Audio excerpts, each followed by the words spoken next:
ย่อมือ10 นิ้วตั้งขึ้นวางกิ้วกาย9 เกษาแตบไตปฏิตะทะลอยรัตนาผ่านแผ่วพระแก้วเจ้าทั้ง3 ประการโดยความเคารพนอบนบปูจาย่อมือ10 นิ้วไหว้สาปาลมีธรรมครูบาอาจารย์พระมหาเถรานุเถระพระเถระพระเจ้าพระสงฆ์ทุ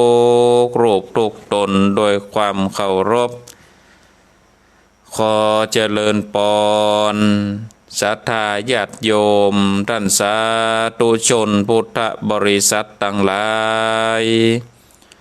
มาปะกันละเนอมาปะกันแล้วกับช่วงเวลารายการมรดกธรรมล้านนาดำเนินรายการโดยกระผมอัตมภาพพระครูสังฆลักษณ์ธนอัตรัตนสิริวัดหาริกาลามสันมันนะตำบลต้นทงอำเภอเมืองจังหวัดลำพูนก็ได้นำเอารายการมามาพบกับศรัทธาญาติโยมท่านสาธุชนพุทธบริษัททั้งหลายในวันพุธเวลา3:30 นาทีถึง5:00วันนี้ก็ได้มาพบกันในวันพุธที่15 เดือนพฤศจิกายนพุทธศักราช2566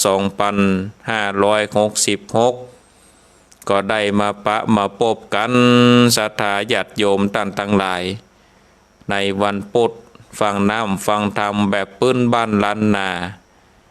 หลังจากที่ห่างหายกันไป1 พุธพุธที่แล้วติดภารกิจบทสะดวกที่จัดรายการก็เลยได้เอาเวลาคืนให้กับทางสถานีมาพุธนี้ก็บ่ได้ไปที่ไหนทางใดก็เลยมาปะกับศรัทธาญาติโยมท่านสาธุชนมาเทศน้ำเทศธรรมแบบพื้นบ้านล้านนากับปอออกแม่ออกศรัทธาปออุ้ยแม่อุ้ยปอน้อยปอนานได้สดับรับฟังกันวันนี้ก็จะได้เทศน้ำเทศธรรมลองพระเจ้าดินเหนียวผูกต้น4ก่อนที่เขาจะได้ฟังน้ำฟังธรรมนั้นก็เขาได้ย้อมจิตย้อมใจก่อนเนาะศรัทธาญาติโยม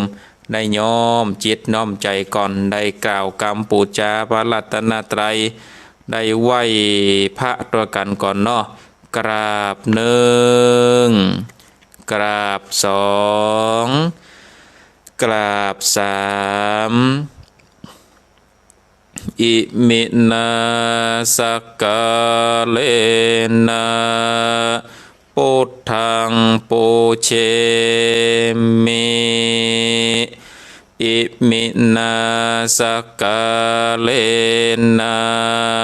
ธัมมังปูเชมิอิมินาสักกาเลนะสังฆังปูเชมิอะระหังสัมมาสัมพุทโธภควาพุทธังภควันตังอภิวาเทมิ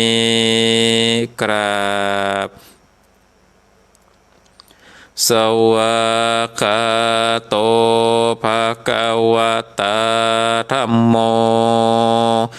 ธัมมังนะมัสสามิกราบสุปฏิปันโน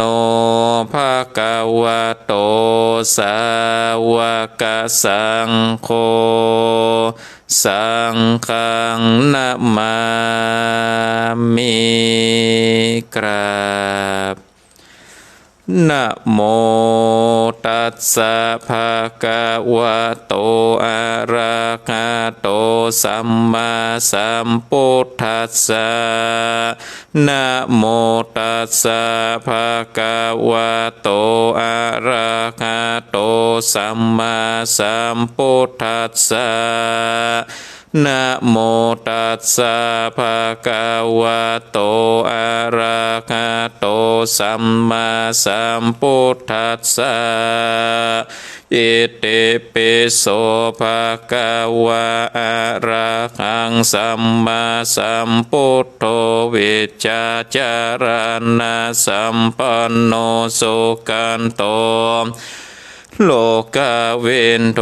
อนุตตโลปุเรสะธรรมสารเตสะทาเทวมนุสสานังพุทโธภะคะวะติสวากขาโตภะคะวะตาธัมโมสันติเตโกอากาลิโกเอ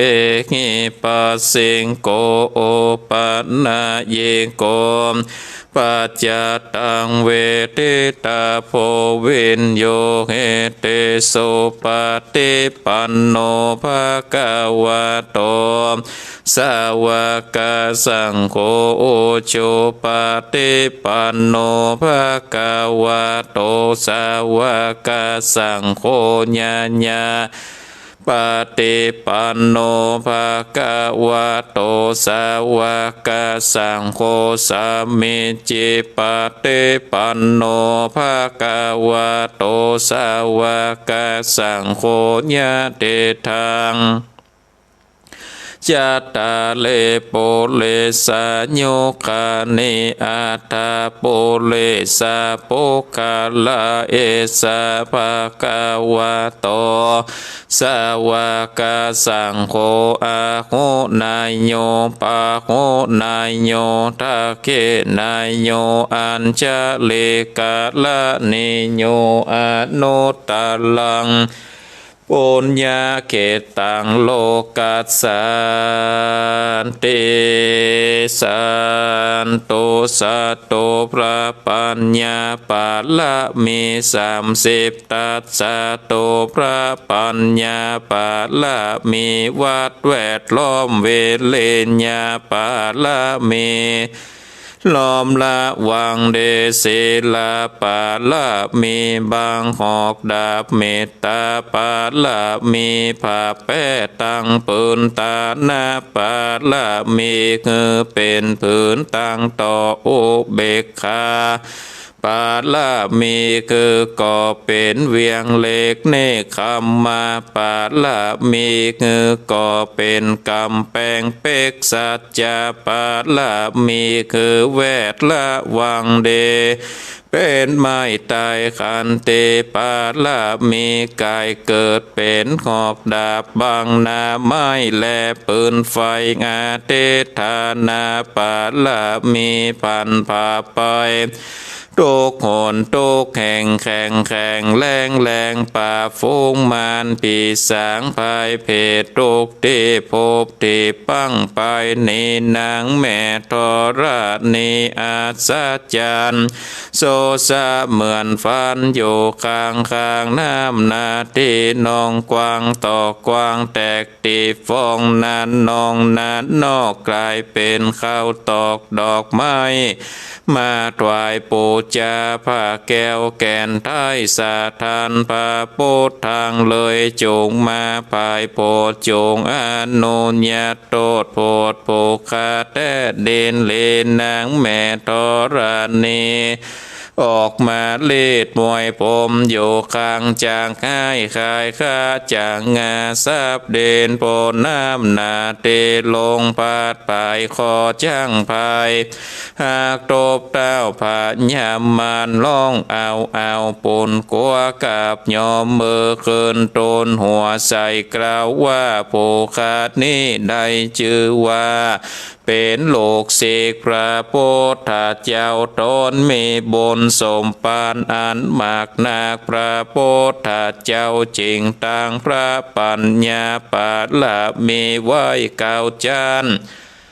ต่างไว้ต่างนาก็ได้ก้าวจานต่างไว้ต่างหลังก็ได้ก้าวจานตั้งแต่หัวแผ่วตีนก็ได้ก้าวจานตั้งแต่ตีนแผ่วหัวก็ได้ก้าวจานแสนว่าลูกเปินจากมาเสมอเหมือนดังฝนแสนหากอมบ่มีจากมาไกลใดข้าพระเจ้าเลยได้ไว้ว่าพระโพธาโกนนาง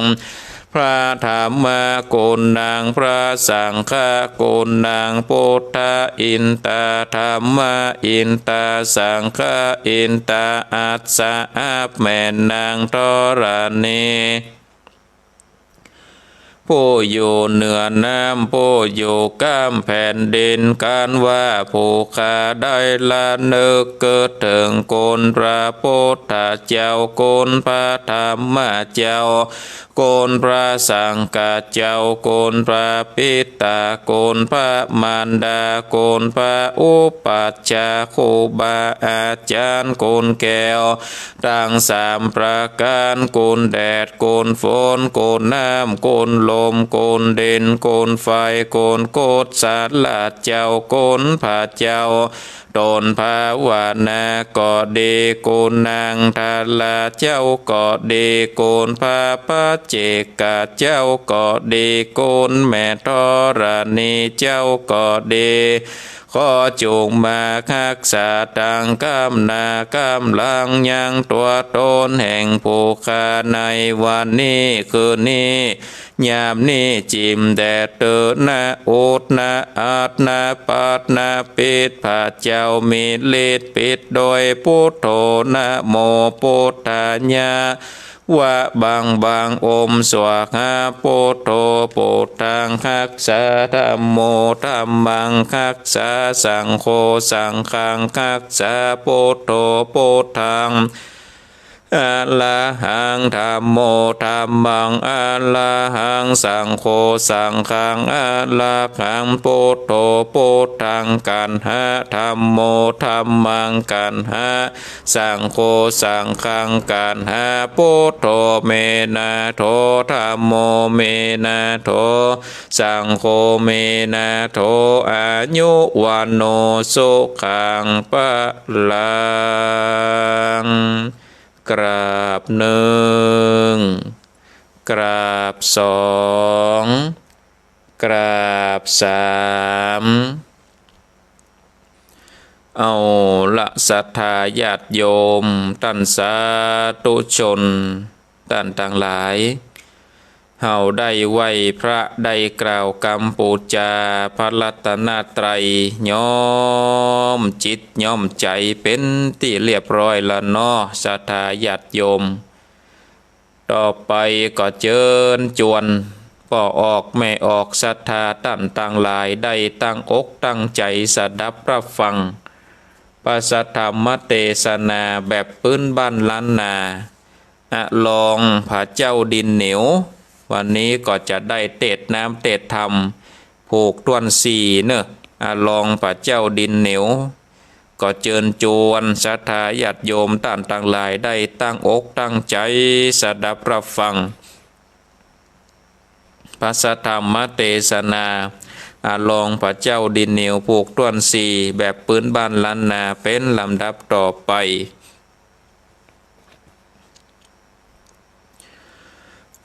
นะโมตัสสะภะคะวะโตอะระหะโตสัมมาสัมพุทธัสสะตัตตามันนาโวนตงคาตันลังปนเจนตาเวกาลันตันจังกาโปจนาเป็นเตงกามปะตังจินตามาลันนาจันลานามาโลปะกันทังศีลัมภาวนามัญญัง โดนลาสะโปเลสาตังหลายตังยิงใจหนุ่มเท่ากาอันเข้ามาสู่เวกานก็มีใจจมบานจมจืนยอมมือยืนไว้ฟังธรรมขบยำอ่อนก้อมใจเจอน้อมเจยบานจงจากฟังยังเนตานไปแจงโดยอันเขาแต่งเป็นธรรมยังนิยายอ่านเล่าแม่เหมือนนั้นส่องกุมารอันตุกยากเปเตกากตมใจตัวนบน้อมหัวกลมเก่าไว้แม่เจ้านางเซนเทสา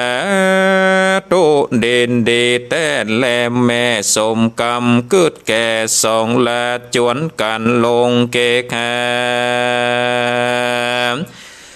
กากาดแม่เซนเทนเนก็ขากเล่งดาโปจานานลายหลากพริกเกลือมากเอาปอนตังข้าวน้ำแลบหมากเมียงกวยอ้อยเสียงมากนานาตั้งยาควันแลนสีเสียตั้งเปียดแซ่และปุงการจีนป่าอาคารแลตัวเน่าตั้งหมากเต้าแลหมากแตงนางจัดแจงเล่งใส่ตั้งผ้าคมใหม่แลมอนหัวตั้งหม้อแกงเครื่องครัวปากจ้อนมีพร่ำพร้อมเจือจาน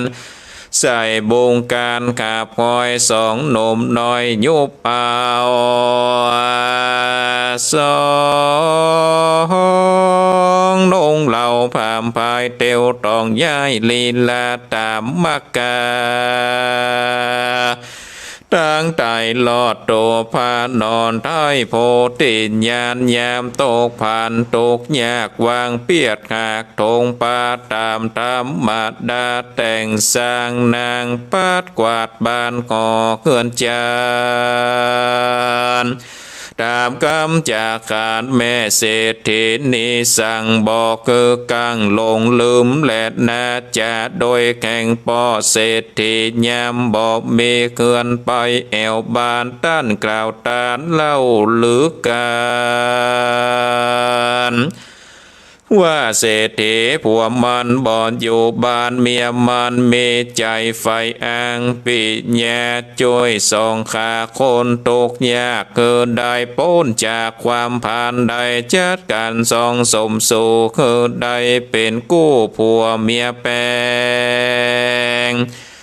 แล้วได้จัดแจงสอนสั่งมัดมือหลังใจหยาปอนดังปันเข้าของแถมลายลากเข้าเมียงมากปูญญาจนสองขาดลามภาคเกคาจากกาวาตามมากามาลอดมาจูจอดเงินตนนั้นแลโซเปมาการเซนเทส่วนว่ามาการเศรษฐีผู้ใจบาปมันลูกจากแอวบ้านเตียวมาได้ยินคนลือจาต้านกล่าวพ้องว่านางเศรษฐีแง่วใบปาลาเอาสองตุกกาตะมาสู่ของและเอาเครื่องยองตันปันคนติเตียนนั้นตัวบ้านดูบ่อนตกทานโจตัดนาเซนเทคบคนปาดลาใจต่อยใจกินก้อยกับคนผ่านเอาอาคารและเขาคือสองขาดเล่าตรงขาดตาเอาตาตู้ผ้าแขวนผ้าเสิร์ตบ่ออันก็คือแก่ผลเลิศด้วยศีลละกุลก่อนจากเป็นผลบุญแต่แล้วเสวยพานละเก้วเกิดเจียงคานอันนี้นาตานแก่ญาโจกขนยากมันก็ขากบอดดอยบุญสังเขาจากกันนั้นตัวบานป้อเศรษฐีอ่างได้ยินมามันมีโกธาเกียรติมา เกิดโตสะใหญ่เป็นไฟบ่ปิดจาลาดนาดในสักน้อยบ่จะปากต้อยกำสั่งแปลงหน้าจังกั้งดำกำรีบเฝ้าฟังคืนเกกหากันเกินเกินมาก็คองด่าว่าอีขี้ขาใจมาเอาโตคาตามาสู่ของมันเป็นปีน้องมึงกาเอาสองขามาสมสู่คือได้เป็นกู้ผัวเมียผูกมือเสียบมัดแต่งเอาครัวผ้าแผ่นปันขาวต่างอาการก็เอาบอดลิจากเมืองนิสั่งประมาทบอดยำโกเนียสั่งบอกปิดยาละนาโดถามไทยเอาตัวเป็นใหญ่นับการมันก็ตำพึงตำพังเข้าไปไกลจากผมได้ลากตากงายโยกตีนยายเหยียบยำก็โกดคอตำนางเศรษฐีโยคอนตีบุฟาดโลคิดหลากหลายแรงขานปอแดงเต็มล่างนางบอดจ้างปากกำได้ปอจะหายใจบ่ออกบ่จังจำบอกสามีกาเศรษฐีปาลาใจบาปโยกไม้ฟาดลายโกนฐานว่าจนตานางเศรษฐีแตกเสียงไข้แหบหิวหาย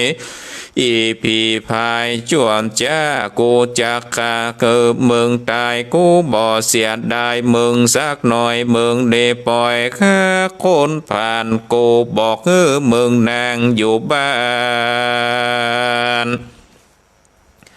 มึงเดทานประมาทกูลายกูยินอายเปิ้นบานเปิ้นกล่าวตานตั้งเวียงจากกันเสียงมีพระตกที่ดีอายตายบ่ตายมึงจะหูกูบอกคือมึงอยู่เกหาอยู่ไปนานักบานคือไปอยู่สั่งกับให้คนผ่านเสียงงนงานตีดาดังไปไกลแต่นานั่นแหละอาทานาการละนันส่วนว่านางเศรษฐีได้ยินคำบอดเดพวนด่าว่าบอดนับนานแย่งยำจริงจะตอบคำน้อมนาว่าผัวขินข้าสามีกาข้าบอกว่าจะโกธาเหลือขนาดจริงได้บอดหรือจากแก่สองข้าบอดใจของมีราคากามากพาแพ้กามากข้าก็บอกปอนกาเตียวดำพาไฟบอดใจกานาคายเต้าใดนาสัมปันติโภกาเขานั่นแหละก่อนนักแต่แก่เต็มสร้างขอเป็นของตา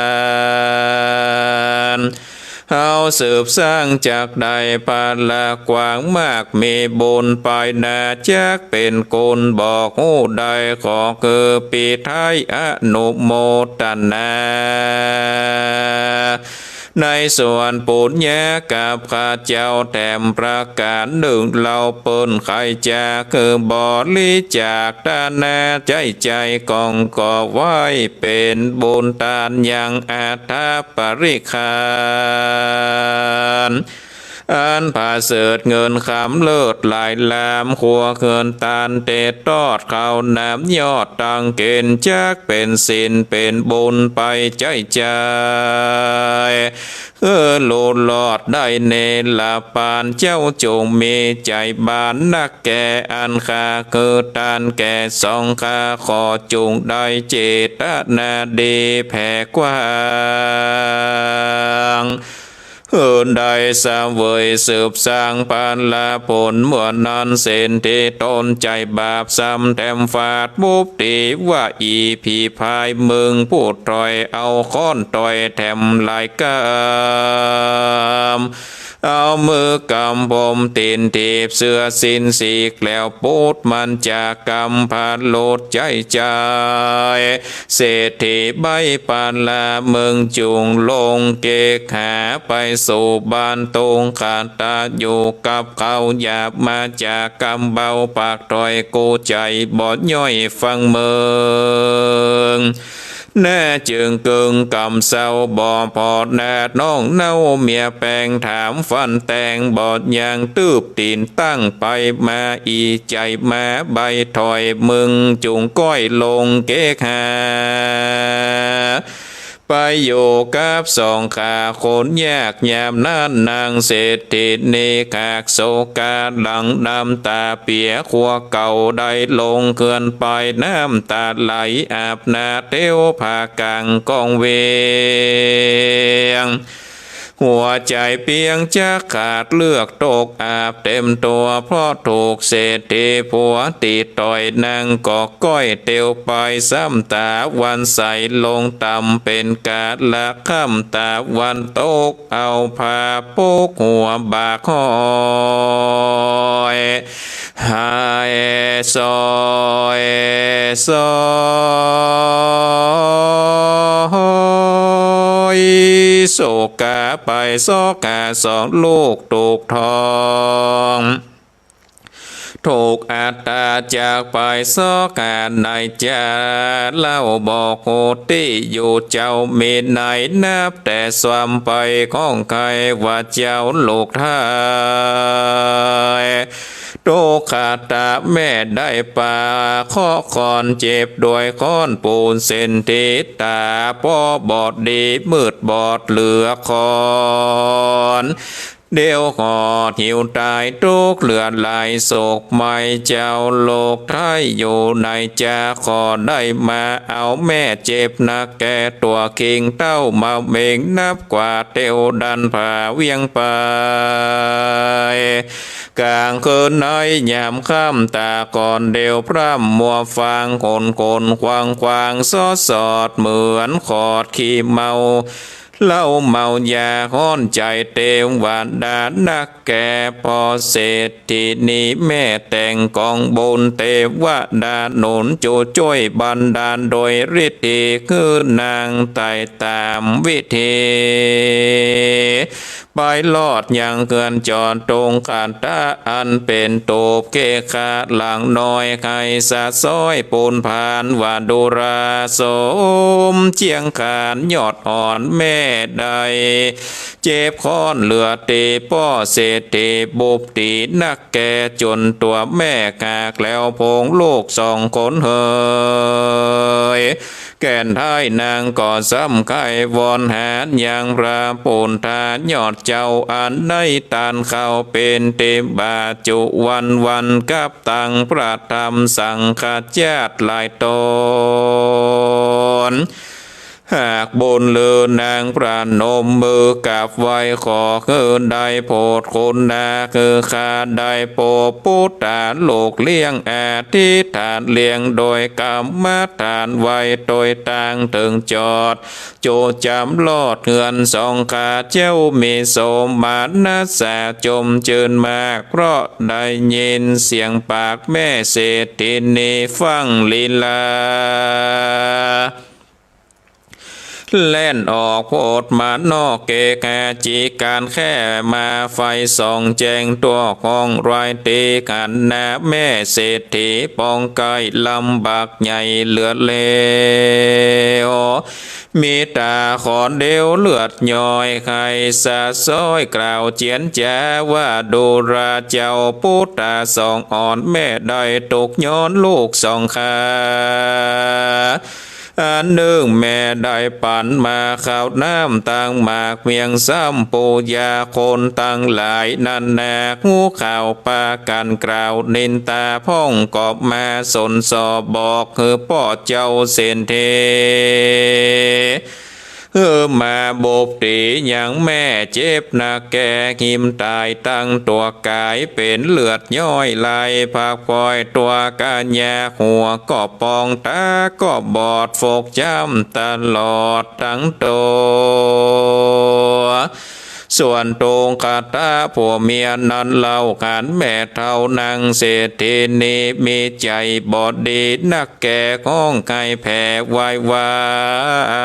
ยว่าโอ้ยนอโอ้ยนอเป็นตุกลายนี่แน่นอแม่เลี้ยงเจ็บปล่อยเสียงตัวอาตาตังแข้งขาหลังแหล่เลือดแดงแผ่เต็มไปสองขาเสียใจเจนล่ำฟังต้มน้ำช่วยคัดเส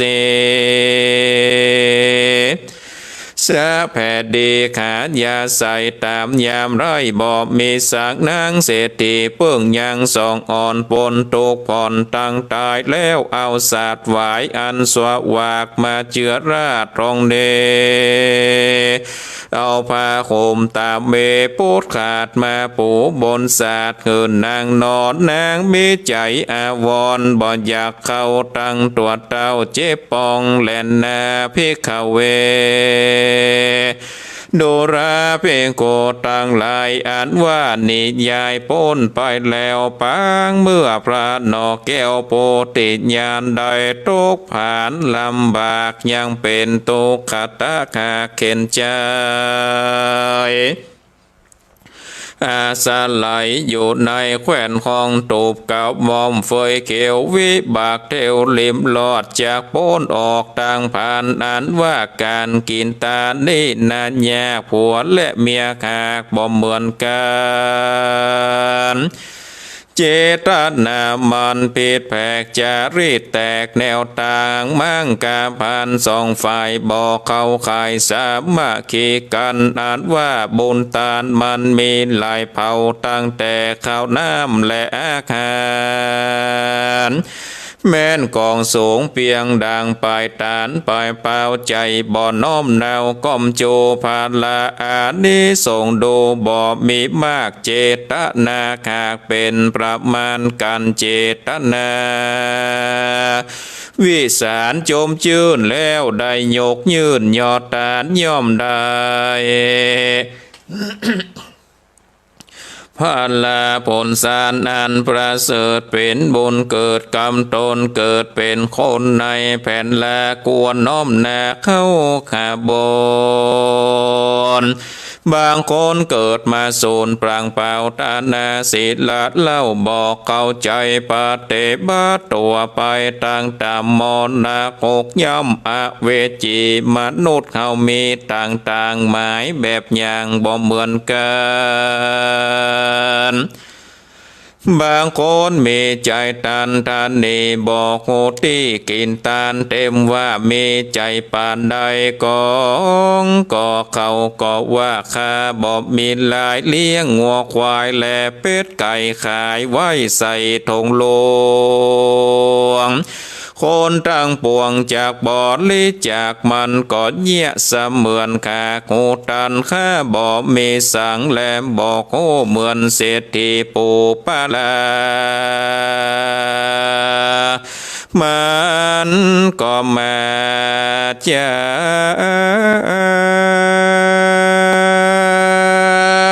แต่โกธาอันใหญ่ถึงแม้นว่าได้เป็นเมียดี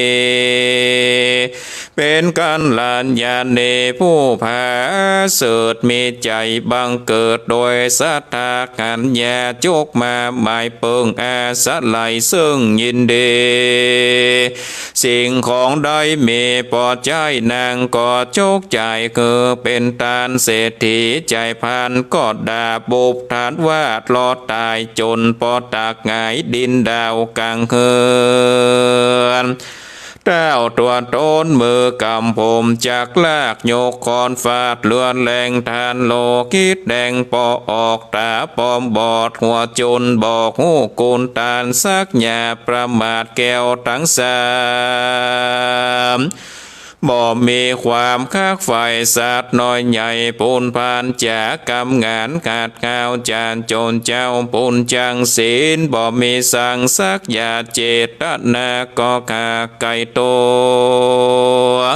เป็นอันมัวอันเป่าวันพระบอกเขาจำศีลมีอาจินอันตานีบังคุ้มขี่ขอยังของมักปูนปองต่างบาปมักขนาบสัตว์เขตเตงมาคมเหงตันโบดตกตรอยมีตาปอยบอกการโมกะดำมืดกุมอาวิจาคุมบังตนส่วนโตกาตาสองคนคืออ่อนวิบักย่อมกันมีเมื่อเป็นเศรษฐีปางก่อนได้การอ่อนน้อยยิงใจแล่นก็สายเป็นหมูตามภาษาโฟกันลายโคตรเอาสายมาก็เป็นโคบนอเจนเดดูงามลายถ้าตั้งเศรษฐีนั้นประมาทเจดีจากนี้เลยได้ทุกขีลำบากเป็นตุกขตะขากสามเวยกรรมคนในสงสารหลายสามมันบ่พร่ำเหมือนกันตามที่ขันไปนอกขันในขากพอกมวลดามโมฆะนำนักเตือเป็นเขตคือเสียสีคนเชื่อดีใจฉลาดอาจสามารถหูกองทำบ่มีแนนน้ำสักเล็กน้อยคนใบต่อยนั้นมิลายเป็นมิจฉาหมายเพศแผกเพื่อเข้าใจแยกยังบนบอกหูโกนพ่อแม่ต่างเท่าแก่ตานายวัดบ่ไปไกลและบ่ไปเขาเต้าเอาเราเป็นปัจจัยค่ากินไปหมูไก่งัวควายใหญ่หลายตัวสารณะคมกลมหัวกึดบอกฮอดเป็นคนตาบอดกองบนเกิดมาสูนปังป่าไว้หน้าเข้าโสเมจาทิฏฐิเป็นดังเศรษฐีผู้ใจบาปได้ขนาบเมียมันก่อนแดนจากกันไปนาเมียจูงแขนเกินฟ้ามันซ้ำว่าคนลางเป็นคนสูญยางปางเปล่าไฟแต่ความเน่าโอเมนนั่นแหละนาตันตาในกาลละนั่นโปติสัจเจ้าต้นนมเนากุมารกับตั้งผ่านเล่นอย่างงามหนุ่มน้อยเมจายกิ่งคอยยินดีเหตุได้นางเศรษฐีมาอยู่เป็นเพื่อนกู้เฟื่อแฝงยินจอมแปงนักแก่ก่อโอปาตากแม่เลี้ยงจุวันยามเหตุแม่เก็บนางเจ็บปวดสองผัวเมียลวดลุมลาหาเอายามาใส่ตั้งตัวใกล้ปองเขียวมีตาขอนเดียวปล่อยบอดแจงทุกวันแต่งคักษาจนโลกิตาแห่งเหือดเกตน้อยเหือดหนังดำยาผงต่ำมาใส่มีเนื้อใหม่มูลมาปอทุเหลาลาขายพ่องปอเตียวตองในเกกาแสนโสมนานักแกที่แม่เลี้ยงปนแต่ตั้งตายสองดีใจหลายล้นเล่าโอปะถากแม่เจ้าเศรษฐีนีคือสบายดีตามสภาพบอกคือได้ขาดเป็นนิรันดร์หลังวันก็เอากันเข้าป่าละแม่เท่าอยู่ท่าเกินสองขาเก็บตองและหลวมมาดังก่อนความทุกข์ผ่อนเบามากันบุพภาดวงดอกไม้เก็บมาไว้เขี่ยกิ่งปูจาหลังวันก็ไปขาดยาสองกำพระโดยการได้สั่งกอมปีกปอกไว้แม่เส้นเทนอยู่ดานอยู่ท่าดากองมาคับตั้งสองลูกเต่าบอบมีความโศกเศร้าชื่นจมบานทุกวันยามบ่พรากได้อาการมากหลายอ่าน หากแปลงกันแก่นมันเป็นดังอันเนลันตามีวันหนึ่งนานยามเจ้าส่องนอดเนาคนผ่านกะอาการและเขาขอส่องนอดเจ้ากันละเฮือนยกตีนเจือนภายกว่าเขาป่าไม้ดงตันส่องจากการโฟตานทุกสิ่งอ้างจมบานคันดอกดวงงามคอมหลากผู้เพิงขากบินตอมเอาเกสรดอกไม้เบนสอดใสเนืองนันส่องขากันใจจืนเปติตื่นนักหนาจริงเจียนจากกันว่ากันดอกไม้ป่าดวงบานมีเจตนาคารอ่านมาค่อยตานแต่ขากเหลือประมาณแต่ว่าความผ่านเขายิ่งล้ำบ่มีข้าวน้ำและเงินคำเต้ามีแต่กำกึดของอยู่จานจองแต่ในใจทุกคืนวันไปบอกกาดอย่าเมื่อกุมารตุกยากแอวสามแหวงขาเข้าดงนาป่าไม้เพื่อใครได้หลัวคายเอาการผ่านภายลอดที่การจอดตินดอยตาเลงกอยขันแมงปูตอมสานสู่เอาเกสรนอผู้ทอนตนใจกว้างมีใจไข่สร้างกองบนเจตนาโนนแฝงไฟแย้มเมื่อไตเข้าดงนาสาตาขันเล็งพอก็กันต่อไม่อยู่ตันตาหุ่นเหมาะนักหนาเหมือนคูบแต่งถูกใจแห่งต้นใจก่อนลวดคูนควายไปถึงลอดต่อเต้าจอดโลกากรรมเอามีดมาตัดถากคือต่อไม้นันขากเหมือนคนห้องคือเมียตนมาพอเอาดอกไม้จ่อดวงงามมาประดับตามหูบสร้างจากกล่าวอ้างเขาลาจากบวชตามโปตาลูกแก้วก็ปีดแต่งแล้วโสปิตาดนางจุงเอาปูผ่าดวงดอกมาสอนใส่จานแจงลูกแก้วแข่งเฮาเตอะว่าอันก็มีวัดนั้นและนานิติตังสร้างวันนาวิเศษจากของเกตอะลองพระเจ้าดินเหนียวผูกตวนสีก็บังกลมสมเลศสเดเอาละศรัทธาญาติโยมท่านสาธุชนพุทธบริษัทต่างหลายที่ได้สดับรับฟังรายการมรดกธรรมล้านนาการได้เทศนาธรรมก็ได้ปัดลิปุณนังจบลงไปการเทศแบบพื้นบ้านล้านนาก็จบลงไปแล้วศรัทธาญาติโยมท่านทั้งหลายก็ยาวหมอกพอให้พอดีเนาะปะยาวล่ำไปบอดสั้นล่ำไปบอกฟังม่วนนะศรัทธาญาติโยมต่อไปก็จะได้สรุปเนื้อหาใจความสำคัญเนื้อกับศรัทธาญาติโยมพอมีเวลาเหลือแถมนักแถมหลายหมอกพอประมาณอันว่าธรรมลองพระเจ้าดินเหนียวนี้ศรัทธาญาติโยมเพื่อนก็ได้กล่าวถึงว่านางเศรษฐีนี่ก็ได้ได้จ๋าได้จักได้จูงเฮอใจตุขตะแล้วก็นางจันตะกุมารีนี่ได้มีใจฮักกันเนาะเป็นแม่จักแม่ซื่อคนนั่นคนนี่ฝ่ายปลอดใจแล้วก็มาฝ่ายแม่ยิงเขาสองคนนี่ได้เกิดความฮักซึ่งกันและกันศรัทธาญาติโยมมีความฮักมีความเอ็นดูซึ่งกันและกันแล้วหลังจากที่เขาสองคนนี่ได้ตกลงปรงใจที่จะอยู่กินกับกันนางเศรษฐีก็เลยมัดไม้มัดมือตือขวัญผูกแขนกับสองคนนี่ได้เป็นคู่ผัวตัวเมียกันแล้วก็สั่งสอนหลายอันหลายสิ่งหลังจากได้ตกลงปรงใจอยู่ด้วยกันแล้วนี่ก็ได้แบ่งปันเอาสิ่งของบอกว่าจะเป็นเสื้อผ้าเป็นเครื่องครัวเครื่องใช้เป็นหม้อไหทะไลปากเนาะ เพื่อที่จะได้ให้เขาสองคนนี่ไปลงสร้างบ้านแปลงเฮือน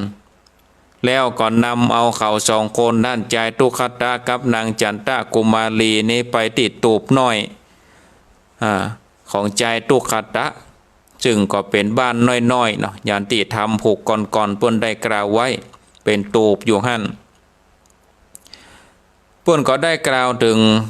พ่อเศรษฐีก็คือผัวของนางเศรษฐีนั่นน่ะได้ออกจากบ้านจากจองไปหลายมื้อหลายวันบ่ได้อยู่บ้านอยู่จองพอปีกมาในกลางบ้านกลางเมืองศรัทธาญาติโยมก็ได้ยินเสียงเจ้าบ้านตั้งหลายนะได้อู้จานินทาอู้จนนาหูว่าแม่เศรษฐีนี่ได้จัดงานแต่งงานเฮือใจตุคตะแล้วก็แม่ยิงสาวฮับใจพร้อมกับแบ่งปันของใจเขาตั้งหลายนั่นฮือไปแล้วก็อูว่าโอ้นางเศรษฐีนี่ยังมีใจค้ำผัวเป็นแต่เป็นว่าเอาเข้าของเงินคำจ้างมางัวควายเอาปั่นฮือกับใจตุคตะกับหญิงรับใจไปบ่นักไปจัดหนักกันว่าเอาเข้าของนั่นไปถวายเป็นตาลเนี่ยนะโอ้ถึงจะได้บุญอันเนี้ยเอาไปคือกับคนนี่เนาะเอาไปคือกับคนทุกคนยากโอ้มันถึงบ่ได้บุญอ่ะอันนี้เป็นความเข้าใจผิดนะศรัทธาญาติโยมการฮือตาลนี่บ่ใจว่าฮือตาลกับตุเจ้าพระเนนบ่ใจว่าฮือตาลกวัดกวาอย่างเดียวการฮือนี่ก็สามารถฮือได้หมดฮือกับคนตุกคนยากก็ได้เอาฮือกับญาติกาพี่น้องเอาฮือกับพ่อกับแม่เพื่อปูชาคุณก็ได้ฮือกับสัตว์เดรัจฉานก็ได้ศรัทธาญาติโยมก็ได้บุญเหมือนกันนะบ่ใช่ว่าเอาฮือตาลกับตุเจ้าอย่างเดียวอย่างอื่นนั่นฮือแล้วบ่มีบุญบ่มีกุลเป็นความเข้าใจผิดนะศรัทธาญาติโยมแม้กระทั่งอนุโมทนาเนี่ยเนาะอนุโมทนาใหม่เนี่ยบุญสำเร็จด้วยการอนุโมทนายกมือไหวไปมือสาธุบุญกินบุญทานเปิ้นหอมนักหอมหลายเฮาบ่มีนักมีหลายอย่างเปิ้นก็ยกมือไหวไปมือสาเนี่ยบุญก็ได้แล้วศรัทธาญาติโยมนะหั่นก็บ่ใจว่าจะต้องฮื้อเข้าของกับตุเจ้าอย่างเดียวถึงจะได้บุญยกมือไหวไปมือสาอนุโมทนาก็ได้บุญแต่มจะว่าทุกคนจะไหวสาธุอย่างเดียวนะถ้าทุกคนยกมือไหวไปมือสาธุเหมือนกันหมดเนี่ยโอ้วัดนี่ก็ไม่ได้สร้างศรัทธาวิหารก็ไม่ได้สร้างธาตุเจ้าเจดีย์ก็ไม่ได้สร้างหมู่กุฏิสงฆ์ก็ไม่ได้สร้างเพราะหยังก็ปากันยกมือไหวไปมือสาให้หมดบ่ได้ให้บ่ได้หอมเสนาสนะทั้งหลายก็บ่ได้เกิดได้สร้างแล้วศรัทธาญาติโยมเพราะฉะนั้นก็จะเข้าใจผิดว่าจะฮือตานกับตัวเจ้าพระเนนคนมีศีลมีบุญอย่างเดียวนั่นก็บุญมันก็ได้แตกต่างกันไปแต่ว่าได้บุญเนาะได้บุญเพราะฉะนั้นศรัทธาญาติโยมที่ฟังอยู่ก็เข้าใจเมื่อจ่ายอันพ่อเศรษฐีเนาะได้ยินได้ฟังคนนั้นเล่าคนนี้เล่าบ่ตกคนเล่าลือกันถึงบ้านถึงเมืองก็คนมันโดนเป่าหัวเนาะศรัทธาปีกมาบ้านมาจองกับปะโตกขึ้นบ้านไปด้วยความโกรธความไม่ตึงด่าตึงบุบตึงตีสะปะสะปันว่าโอ้เมืองนี่มันอย่ามาขำกูเป็ดแต่เป็นว่าเอาเข้าของเงินคำเนี่ยไปปั่นให้คนอื่นเห็นหมดมือใครตุกใครอยากกะเห็นโนดาสะปะสะปันดาบะปอนี่ตีนถึงมือถึงแหมศรัทธาญาติโยมตีนถึงมือถึงบุบตึงตีตึงเอาไม้ฟาดโอ้ตานั่นก่อนจำเลือดจำนองน้ำเลือดน้ำนองก่อนไหลศรัทธา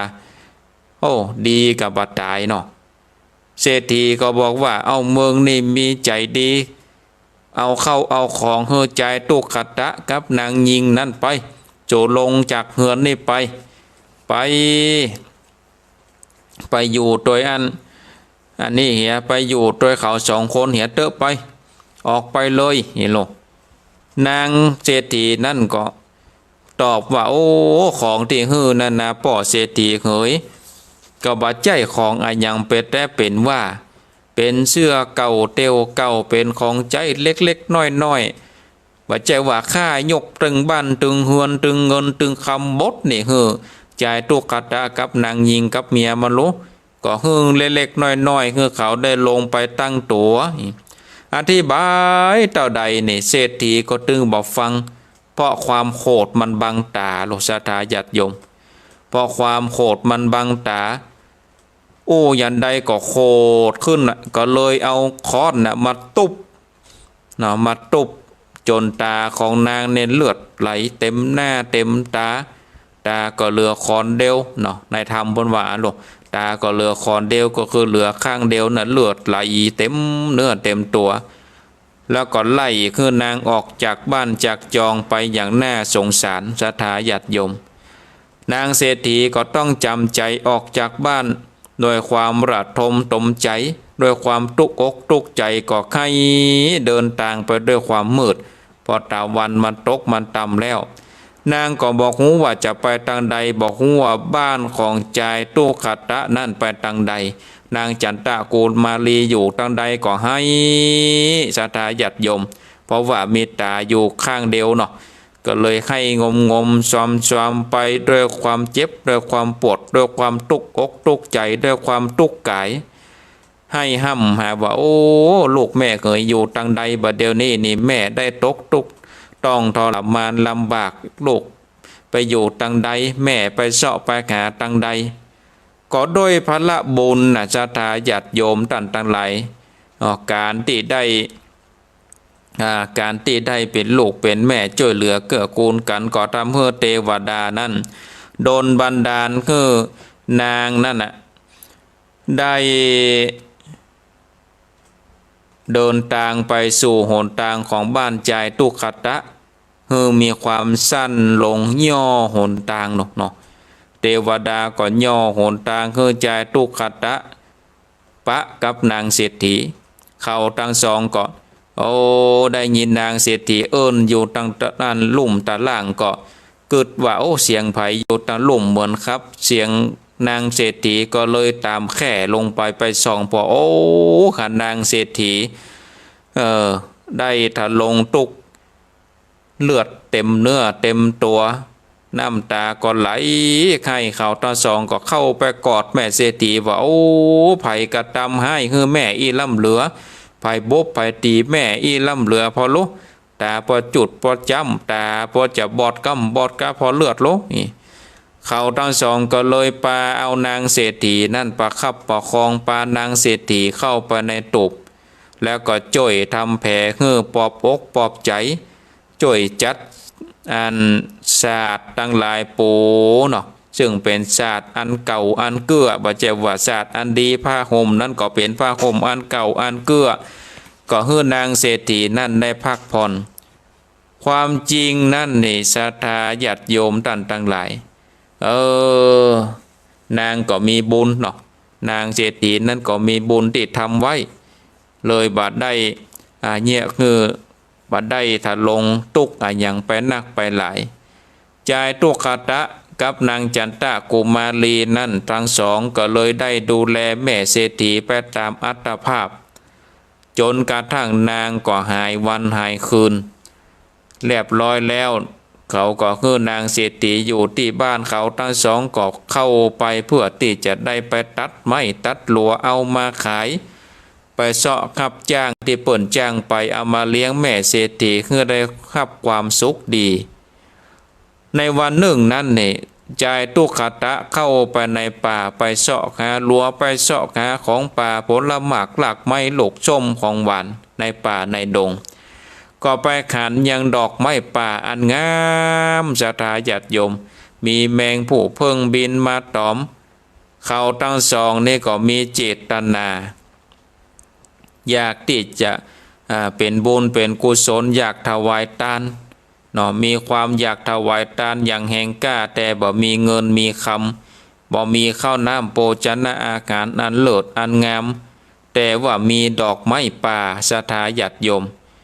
มีดอกไม้ป่าจ่ายตุคตะนั้นเตียวไปก็ไปปะใส่ต่อไม้สูงพอประมาณก็เลยใจมีดนะได้ตกได้แต่งได้แกะสลักเนาะได้ขวานได้เจาะเป็นหูปคนแล้วก็ห้องเอานางจันตะกุมารีห้อยเอาดอกไม้มาประดับประดากับถอนไม้นั้นว่าเป็นลูกของเฮานะเป็นลูกแก้วเพื่อที่จะได้ถวายทานไว้กับพระพุทธศาสนาเขาทั้งสองก็เลยนำเอาบุพภามาลาดวงดอกไม้ได้มาปูจาได้มาตกมาแต่งยังขอนไม้ที่ใจตุกขตะนั่นเนี่ยได้เพิ่นว่าได้ตกแต่งได้ควักได้แต้มเนาะได้ตกได้แต่งได้ควักได้แต้มไว้เป็นบุญศรัทธาญาติโยมต่างๆหลายเพราะฉะนั้นน่ะจิตใจเนี่ยเป็นบุญเนาะจิตใจเป็นบุญเพราะฉะนั้นนี่เมื่อเฮาเกิดมาครั้งหนึ่งมาพบปะใส่พระพุทธศาสนานี่ก็ได้กระทำบุญนะถ้านางเศรษฐีนี่เปิ้นมีจิตใจเป็นธรรมเนาะเปิ้นมีจิตใจเป็นธรรมคือจิตใจบ่หวั่นไหวในโลกกธรรมอย่างในมงคลสูตรมังกลสูตรนี่พุทธัสสะโลกะธัมเมหิจิตตังยัสสะนกัมปติจิตใจของบุคคลบ่ถูกโลกธรรมกระทบบ่หวั่นไหวเป็นมงคลอันสูงสุดศรัทธาญาติโยมต่างๆหลายโลกธรรม8ประการนี่ก็คือธรรมที่ประจำอยู่ในโลกมี4กู้8ข้อทุกคนเฮาทุกคนบอกว่าจะเป็นตุเจ้าพระเน้นบอกว่าจะเป็นคนอยากดีมีจนเป็นคนทุกคนอยากเป็นคนมั่งคนมีเป็นคนดีคนให้ก็หลีกหนีบ่ปล้นมีลาภเสื่อมลาภมียศเสื่อมยศมีสรรเสริญมีนินทามีสุขมีทุกข์โลกธรรม8ประการนี้เข้าห้องกันว่าเป็นธรรมที่อยู่ประจำโลกอยู่แล้วเฮาจะไปดัดแปลงไปแก้ไขกฎที่เป็นของประจำโลกไปบ่ได้แต่ว่าเฮาต้องหูเต่าทันในโลกธรรมทั้ง8อันข้อที่1คือมีลาภเสื่อมลาภแปลว่าเวลาเฮามีลาภเฮามีบุคคลที่ชื่นชมไปไหนมาไหนสะดวกสบายจะจับจ่ายใช้สอยก็ง่ายได้บ่มีความฝืดเคืองบ่มีอุปสรรคขัดข้องใจในอัตภาพและจิตใจของเฮาห้องว่าเวลานี่เป็นเวลาช่วงขาขึ้นเฮามีแต่ได้อย่างเช่นว่าเฮาทำมาค้าขายช่วงจังหวะเวลาดีได้เงินได้ทองนักลูกก้าก็นักเวลาเขาทำอาชีพราชการธุรกิจอะไรอย่างก็ดีมีคนได้ชมมีคนได้อู้ดีห้องว่าขาขึ้นทำอะไรอย่างก็ดีไปหมดแต่เวลาขาลงนี่รู้สึกว่าอัตคัดฝืดเคืองเสื่อมจากลาภพอเสื่อมจากลาภความทุกข์ก็เกิดขึ้นมาในจิตในใจเหมือนคำโบราณว่าเมื่อมั่งมีมากมายมิตรหมายมองเมื่อมัวมองมิตรมองเหมือนหมูหมาเมื่อไม่มีหมดมิตรมุ่งมองมาเมื่อหมอดม้วยแม่หมูหมาไม่มามองชีวิตคนเฮานั้นมันบ่แน่นอนศรัทธาญาติโยมถ้าเฮาหูเหี่ยก่อนเฮาก็จะบ่ได้ตุกได้ค้อนว่าเฮามีลาภเฮาก็ต้องเสื่อมลาภมันเป็นของกู้กันเพราะฉะนั้นนี่เฮาต้องหูเท่าทันเฮาต้องทำจิตทำใจจะไปหลงอยู่ในลาภสักการะเพราะว่าของมนนี้มันก็มีวันหมดอย่างที่ว่าตะเกียมันมีเวลาขาขึ้นมันก็มีเวลาขาลงน้ำทะเลมันยังมีขึ้นมีลงศรัทธาญาติโยมต่างๆหลายเพราะฉะนั้นชีวิตของเขาเป็นของมันบ่แน่นอนเมื่อมีลาภเสื่อมลาภมียศก็ต้องเสื่อมยศยศคือเครื่องประดับแห่งความดีบารมีที่ทำไว้ได้มา3ต่างคืออิสริยยศยศที่ได้มาจากการปฏิบัติหน้าที่คือกับแผ่นดินบริวารยศได้มาพร้อมกับอิสริยยศทำงานทำให้งานนั้นมีความสำเร็จ เพิ่มอำนาจให้เบ่งบานเกียรติยศก็คือชื่อเสียงที่ได้ครับอันเนื่องมาจากการประพฤติดีปฏิบัติชอบในหน้าที่ตอนที่เขามียศฐานะบรรดาศักดิ์มีผู้คน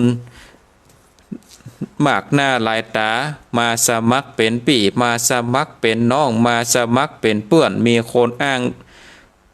นักในเวลาทำธุรกิจการงานตอนที่เขามียศมีศักดิ์มีฐานะสูงคนก็มาขอเปิ่งบารมี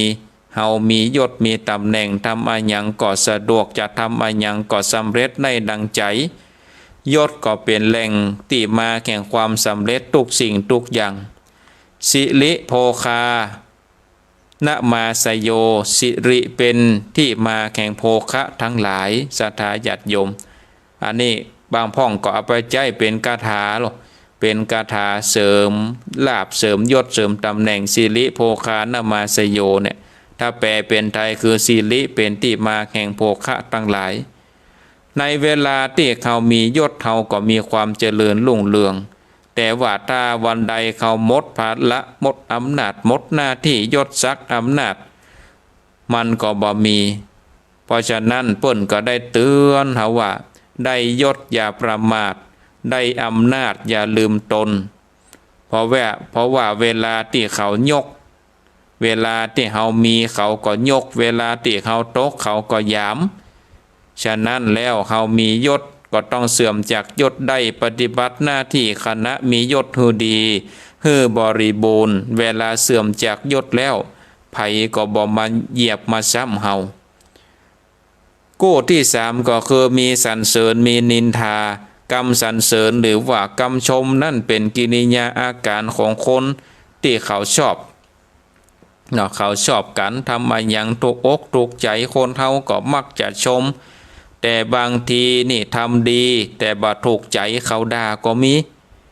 ในเวลาที่เฮามีคนสรรเสริญมันก็จึงมีคนนินทาเหมือนกันคนในโลกนี้บ่มีไผที่ได้รับคำสรรเสริญฝ่ายเดียวคนในโลกนี้บ่มีไผที่จะได้รับการนินทาฝ่ายเดียว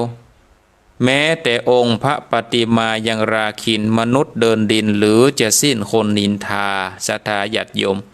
พระเจ้านั่งอยู่ขั้นก็ยังถูกนินทามันเป็นธรรมดาเนาะมีสรรเสริญคนนั้นเปิ่นอู้ดีมันก็ตึงมีคนอู้ที่บ่ดีกับเฮาเพราะฉะนั้นก็ทำใจเถอะเนาะมันเป็นธรรมประจำโลกเนาะมันมีของกู้กันนะศรัทธาญาติโยม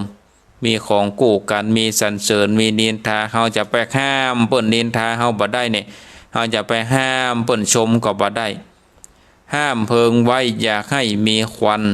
ห้ามสุริยะแสงจันทร์ส่องไสห้ามอายุให้หันคืนเล่า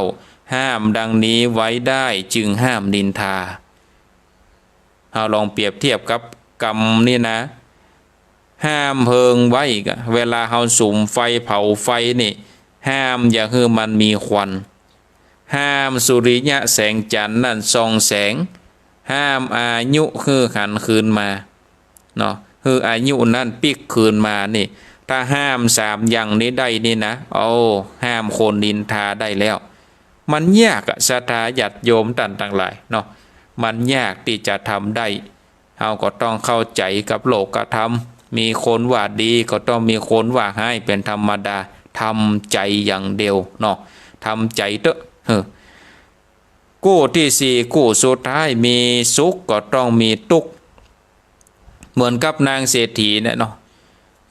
มีสุขมีทุกข์กู้กันมีสุขอยู่ในบ้านเศรษฐีมีคนใจมีเงินมีคำโดนเศรษฐีไล่ออกจากบ้านจากจองได้บุบหูตีตาอันนี้ก็มีทุกข์แต่เฮาทำใจหูว่ามีสุขมันก็ต้องมีทุกข์นี่เฮาก็จะได้มีชีวิตที่ดีชีวิตของคนเฮานี่จะมีความสุขสองประการ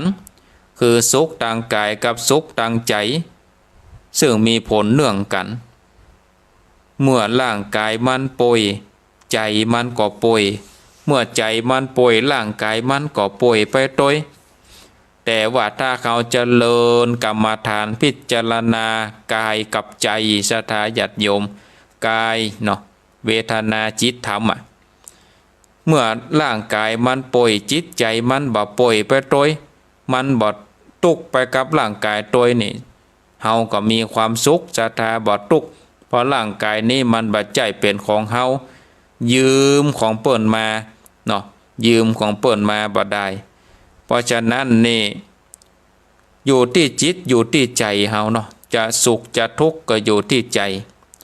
อันสุขทุกข์อยู่ที่ใจมิใช่หรือถ้าใครถือก็เป็นสุขทุกข์มัวหมอง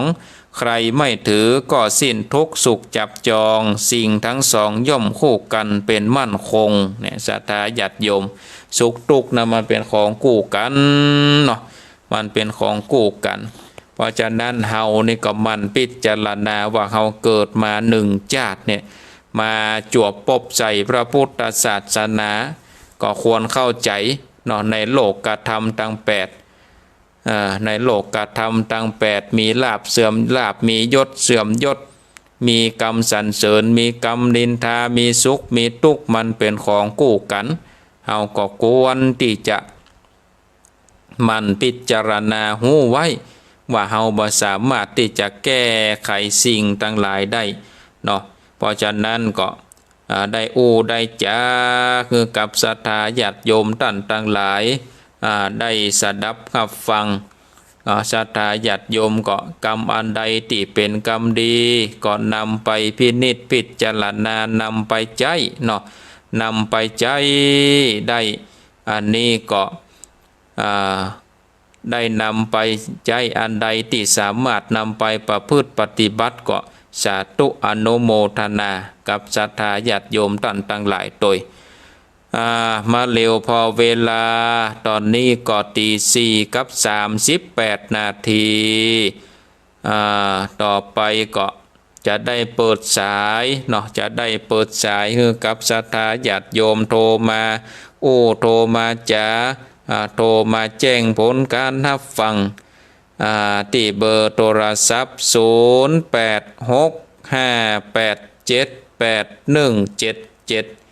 0865878177จะได้เปิดสายแล้วศรัทธาญาติโยมอยู่ที่ไหนตั้งใดก็โทรมาได้เนอะที่เบอร์โทรศัพท์0865878177ต่อไปก็จะได้รับสายจะเลินปอนกราบไหว้สาเจ้าท่านพระครูถ้ำตับเตาเนาะเจ้าแม่นแล้วมืดแล้วมาได้โทรหาชัดเจนดีเนาะเจ้าชัดเจนดีพุทธบาทอุดมฟังกันไปเรื่อยๆเนอะเจ้าผูกที่สี่เนาะผูกที่สี่แล้ว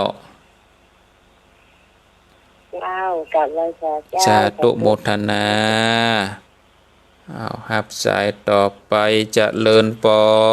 นไหว้สาครับท่านพระครูปอนนั้นประเสริฐพี่ตับเราฟังอยู่เทศกับมันเทศกับมีสาระประโยชน์ฟัง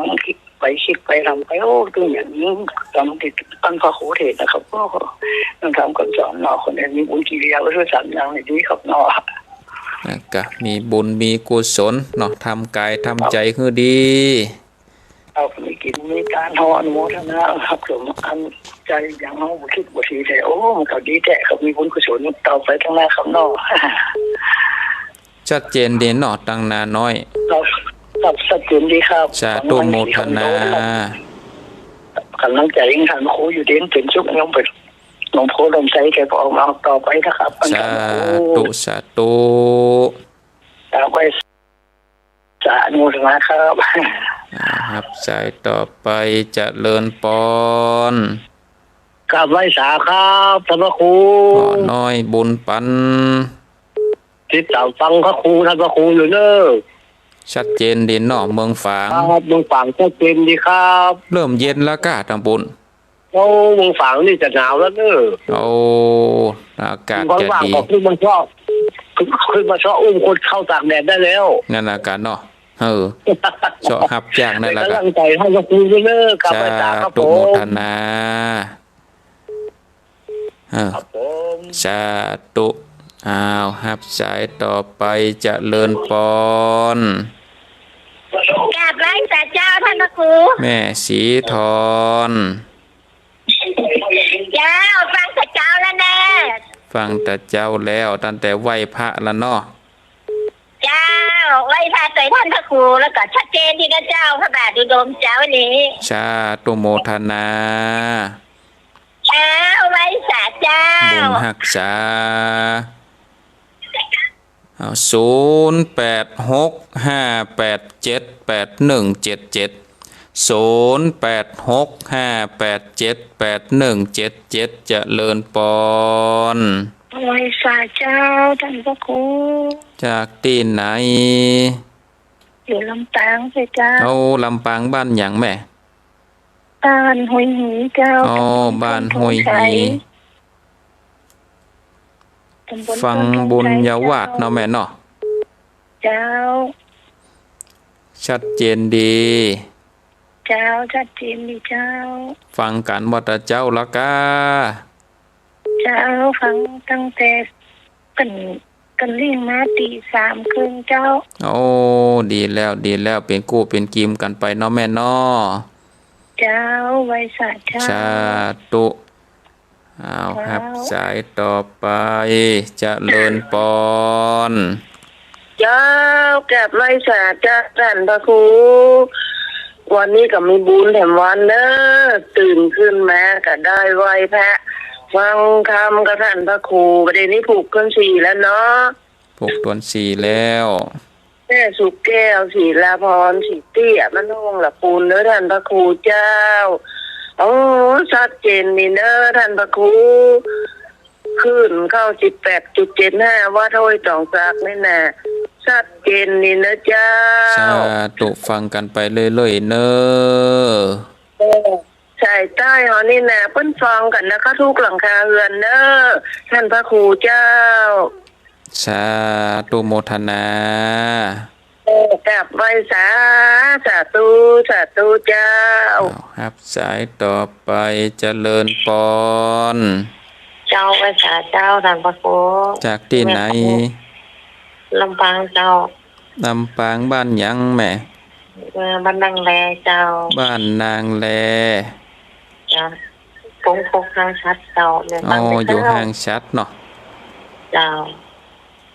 ชัดเจนดีเจ้าฟังแต่เจ้าละก้าแม่ก็ฟังแต่เจ้าละตี 3แล้วเจ้าเอาฟังแต่ต้นรายการละเนาะเจ้าเป็นกำลังใจเด้อสาธุโมทนานะแม่เน้อสาธุบุญรักษาสาธุเจ้ามีก็เข้ามากันเลยเนอะ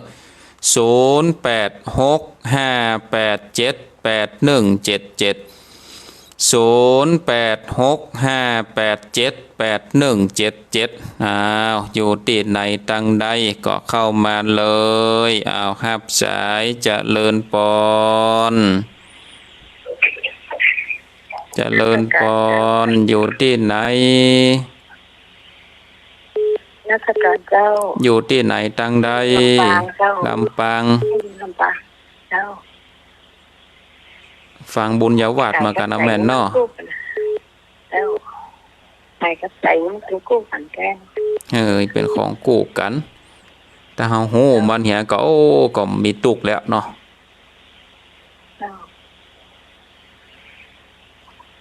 ฟังแต่เจ้าละก้า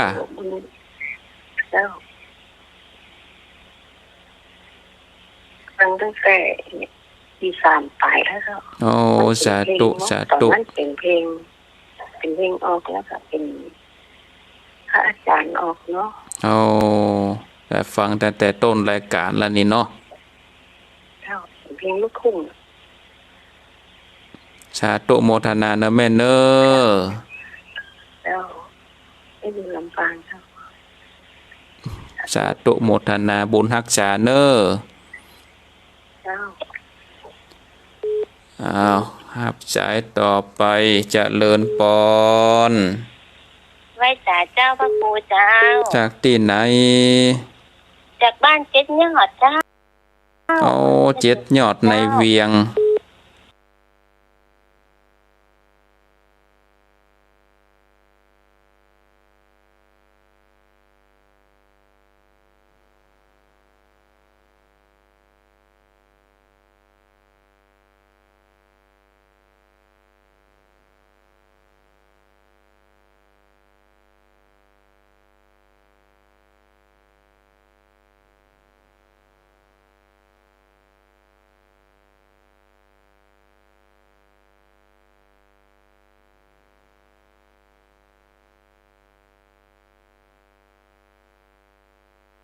จ้า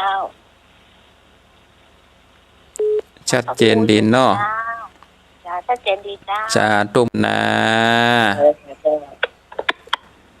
อ้าวหับสายเจริญปอน พระเจ้าท่านพระครู จากที่ไหน เจ้าไม่คำปันท่านเราสันติตำบลบ้านเรือนนะครับประชางตำบลละปวนเจ้า เราสันปิง ภาษามังเกิงนะเจ้า เอาฟังแต่ต้นแล้วเนาะ จ้า สาธุโมทนา จ้าไหว้เจ้า บุญรักษาอ้าวหับสายเจริญปอน เจ้าไม่เชื่อเจ้า โยมแม่เจง เจงหัวลิน เจ้าเจ้าเจงหัวลินเจ้า ชัดเจนดีเนาะแม่เนาะ เจ้าชัดเจนดีเจ้า สาธุโมทนา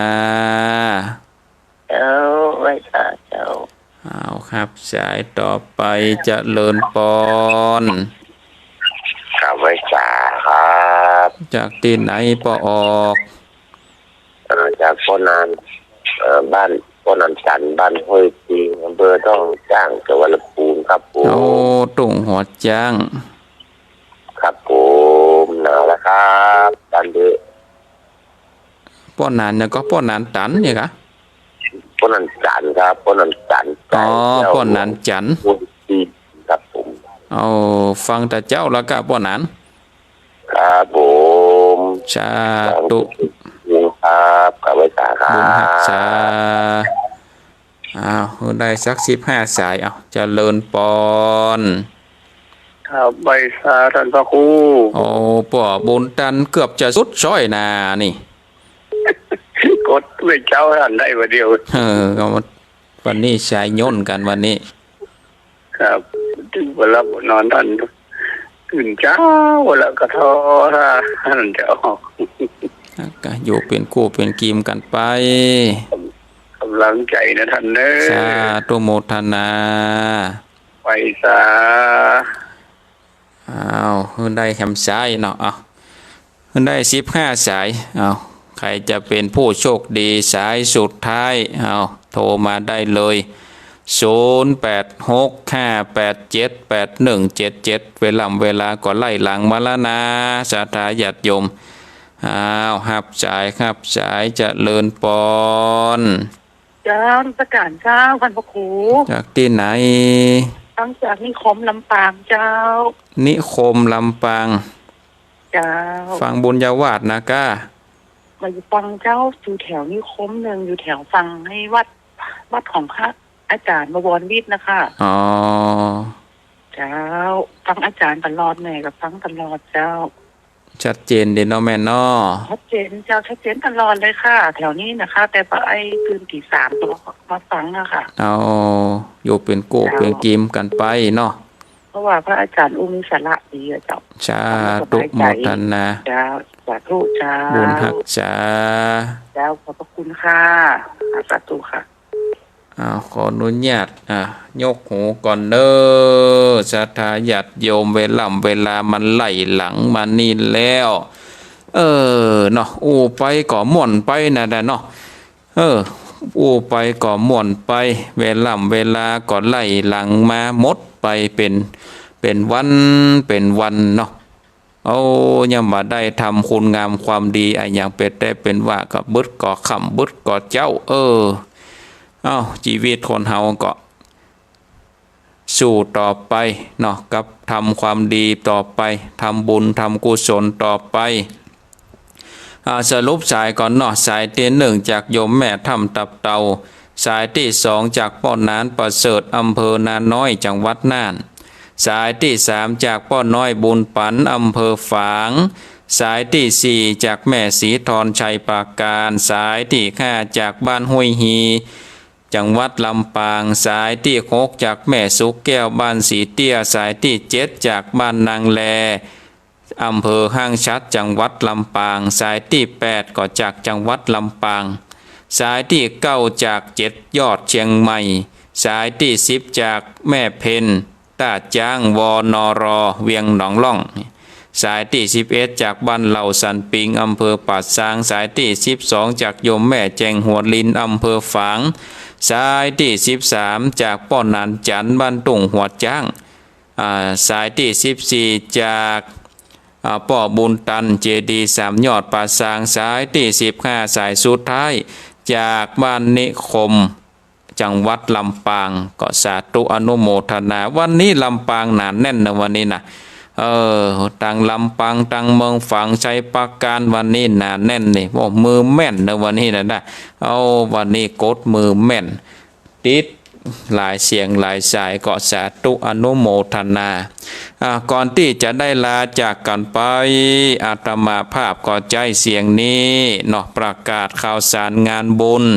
ก่อมใจของวัดของไผ่ที่ไหนก็วัดอาตมาภาพเนี่ยวัดหริกาลามสันมานะที่นั่งออกรายการอยู่นี่นะที่นั่งออกรายการเนี่ยวัดหริกาลามสันมานะตำบลต้นทงอำเภอเมืองจังหวัดลำพูนก็เชิญจวนศรัทธาญาติโยมผู้ฟังรายการทุกท่านทุกคนบอกว่าจะฟังจากสถานีวิทยุก็ดีฟังทางระบบอินเทอร์เน็ตก็ดีผ่านทาง YouTube ก็ดีฟังทาง Facebook ก็ดีหลายตีหลายทางก็ใจเสียงนี้เอิ้นเชิญจวนศรัทธาญาติโยมท่านทั้งหลายได้ร่วมทำบุญทานกฐินสามัคคีสร้างบารมีประจำปี 2566 ซึ่งจะถวายทานในวันเสาร์ที่25เดือนพฤศจิกายนพุทธศักราช 2566 เวลา 9 นาฬิกาเป็นต้นไปอาตมาภาพก็เชิญจวนศรัทธาพอออกไม่ออกเนอะหากว่ามีเวลาก็เชิญจวนมาร่วมกินร่วมทานกันได้ก็สามารถแจ้งตั้งหลังไม่ได้เนอะจะทำบุญกองบุญละ999 บาทหรือว่า 1,000 บาทก็สามารถร่วมเป็นกองบุญเพื่อที่จะได้นำมาสร้างห้องน้ำแล้วก็นำมาบูรณะปิดทองพระประธานในพระวิหาร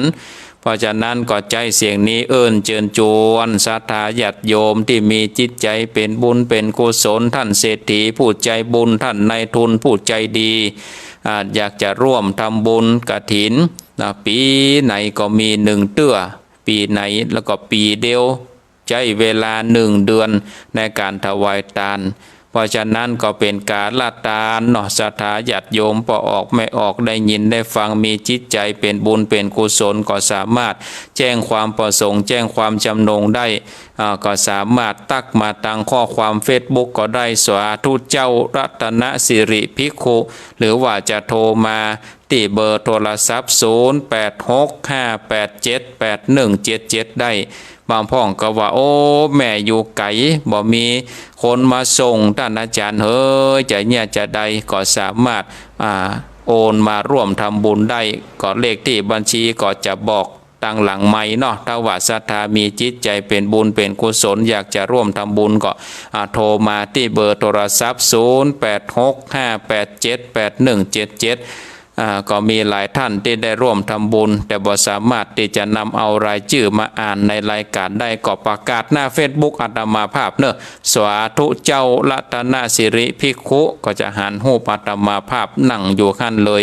ก็จะประกาศอนุโมทนาในหน้า Facebook เอาเนาะเพราะฉะนั้นก็เชิญชวนเนอะได้มาร่วมกินร่วมทานกันเนอะพี่น้องทั้งเมืองฝางป้อน้อยบุญปันทั้งลำปางเนาะทางลำปางก็ดีหลายที่หลายทางที่ฟังอยู่อยากจะร่วมทำบุญมาให้มาคอมมาร่วมกินร่วมทานด้วยกันก็เจริญปอนเนอะได้มาร่วมกันในวันงานมาปะมาอู้มาจากันเฮกัมเนาะมาหันหน้ากันตาได้ยินกะเสียงก็มาปะกันได้เนอะเจริญปอนเพราะฉะนั้นวันนี้ก็ได้นำเอารายการได้ลาจากศรัทธาญาติโยมท่านทั้งหลายไว้เพียงเท่านี้ก่อนเนาะก็ขอสาธุอนุโมทนากับท่านทั้งหลายที่ได้เปิดเครื่องวิทยุสดับรับฟังผ่านทางระบบอินเทอร์เน็ตก็ดีก็ขอความสุขความสวัสดีจงมีแก่ศรัทธาญาติโยมทุกท่านอายุวันโนสุขังพลัง